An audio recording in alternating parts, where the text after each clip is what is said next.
Okay, thank you, everyone. I'd like to first acknowledge that we're on the land of the Musqueam people and want to thank them for inviting us all to their territory for this forum. And thank you also especially to Sarah and Jerry for asking me to speak about the work that we do with communities in our region. My talk is a little bit different in the sense that I'm talking about what happens before digitization. And so I want to thank Marvin for really crystallizing what the work that we've done and how it's moved into the phase that they're working on. So we're really happy about that. So I'm going to briefly talk about some of the storage agreements that we've put into place with First Nations communities in northern BC and how those agreements have led to subsequent projects with communities. And finally, a few thoughts about the next steps in terms of what communities are thinking about in terms of integrating digital collections into programs.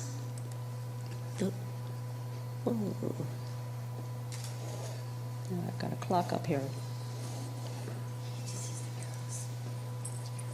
Okay. Right here. I think next just slide. like that. Oh. And it should, yeah. Just that. Okay, thanks. Okay, so to provide some geographic and institutional context to the archive's work with communities, the university is really rooted in the community from its grassroots beginnings of when it started back at late 1980s, when people from all of the north lobbied for a university to exist in northern BC. And that close connection is really shown and has been extended throughout its development and continues really today into its vision and programs. UNBC's vision, as it continues to say, is in the north and for the north, and be responsive to the regions that it serves.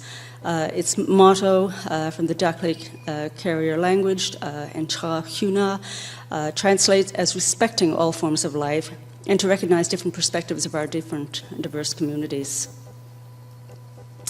And that vision is really carried out in the physical presence through our regional campuses that it serves in central and northern British Columbia, from Cornell and up to Prince George, where I'm existing, and in Fort St. John at the Peace River Yard, and then to the coast at the Terrace campus. So to meet the needs of First Nations communities, mechanisms have been put into place to ensure the appropriate protocols are followed, and those are created via the University Senate. And the Senate Committee on First Nations and Aboriginal Peoples reviews and recommends guidelines for protocols and affiliation agreements.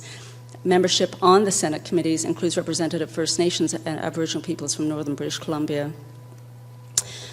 The archives also operates within the protocols of Senate, and for example, the work that we've done, particularly with Marvin and Lake Babine, is framed within the protocol agreement within UNBC.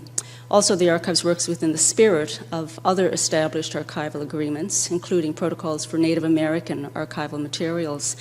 So with that in regard, we strive to maintain best practices and consult with communities to be aware of culturally sensitive materials and to rethink access issues, look at reciprocal education, and also particularly for us is to raise awareness of these issues within the archival profession itself. So to provide a little bit of background on how these storage agreements came about, UNBC first became involved in creating an agreement with the First Nations community in 1997 when the Carrick County Tribal Council, on behalf of its members, undertook a project to computerize genealogy records that had been compiled by the Prince George Catholic Diocese. The original genealogy research was conducted by an oblate missionary priest who served in Carrick County communities across northern BC. And using baptismal, marriage, and death certificates that were created by the diocese, it's one of the first written records of Aboriginal residency patterns in the area. The genealogy is contained in 240 books outlining the descendancy of approximately 19,000 First Nations peoples of North, and the records date from about mid-19th century to early 1950s. So the agreement between CSTC and the university provides for preventative care of the printed genealogy records and also sets up a process to facilitate research requests to the records. The archivists myself and another archivist, provide access to the genealogies once permission has been approved by the CSTC. The records have been utilized in a variety of research projects from family histories, language research, and treaty research. Since then, the Archives has worked with several communities to create storage agreements, and we have 5 to date. And the template shown here has formed the basis of those agreements with communities. Essentially, they are in trust holding agreements that allow the community to manage access to their own records and determine what level of access is permitted. For most of the communities that the Archives has in place with community access is limited to community members only. The records are kept at the Archives for storage and safekeeping, and the Archives facilitates access to researchers that have been approved by the community. Also, the community designates an individual who is responsible for authorizing such access. There also allows for a period of review, at which time the community can determine if it wants to bring the records back to their community. So in relation to the work that we've done, particularly with Lake Babine, that started back in 2009 when we were approached by their then treaty coordinator, Joe Michel, to assess what materials could be transferred to the Archives as part of a storage agreement. So I went out to Burns Lake to review what holdings were there, and we decided when we all got together that it was really the audio and video recordings that should be the focus of preventative storage. As well, it was realized that creating an inventory and determining content of the recordings was needed in order to determine digitization strategy. So we considered how we could do this together, and neither of us had much resources in the way of staff or funding to do that. So through the First Nations Studies Department, we were able to create a graduate-level accredited internship for a First Nations student who happened to be from Lake Babine, and the records were transferred to the Archives, and I supervised the internship and oversaw the creation of an archival inventory of the holdings that was created by Corbin. He identified the research significance of select materials and recommended which items to prioritize for digitization. We provided the advice on best practices for storage and assisted with finding a digitization vendor and liaised with the vendor to provide them access to the materials. Since then, another Lake Babine student has continued the inventory work, and to date we've got about 1,200 recordings that have been inventoried, and much of the collection has been digitized. Another agreement was signed with Takla Lake First Nation, a community about 400 kilometers north of Prince George, to store its audio video material as well. And these images show the ceremony at which the agreement was signed, and it was a great day of celebration with traditional dancing and drumming and song. At the same event, another storage agreement was signed with the William George family of Takla, and to provide storage for over 50 recordings created by their father in the 1980s. So building on the momentum of the agreement with the William George family, we wanted to let other communities know about the partnership. So in 2009, Kathleen George and I presented at the Association of Tribal Archives, Libraries and Museums conference in Portland that was attended by over 500 participants from tribal archives, museums, libraries across the U.S. Kathleen talked about the clips that we had digitized, about her father's recordings, and I talked about the storage agreement. And a long-term goal that we both have is to see the digitized video eventually put into a teaching resource, particularly for Takla.